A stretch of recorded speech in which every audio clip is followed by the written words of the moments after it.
հարաբերություններ ունեցող մարդկանց մոտ խոսույթը գրեթե նույնն է։ Դարձրեք ուշադրություն այդ հանգամանքին։ Սա ինչ է նշանակում ընդդիմադիր հատվածի համար։ Սա նշանակում է, որ կա բավական լուրջ դաշտ համագործակցության համար։ Կա բավական լուրջ դաշտ նաև թեզերի սինխրոնիզացման,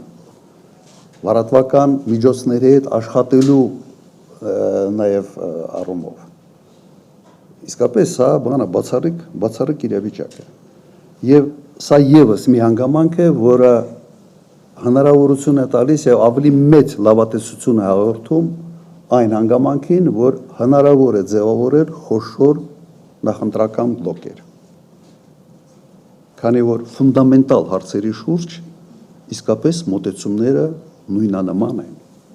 Առաջ պայքարը ոնց է եղել։ Անձերի միջև ծրագրերի մի քիչ ավելի լիբերալ, մի քիչ ավելի սոցիալիստական, այսպես էր։ Ես չեմ հիշում, որ ինքս մասնակցել եմ մի քանի նախընտրական արշավների։ Ես չեմ հիշում, որ մենք երբևէ որևէ մեկ անգամ մենք խոսենք եկեղեցու մասին, թե ինչպես պահպանենք եկեղեցու միասնությունը։ Երբեք չի եղել հարցականի տակ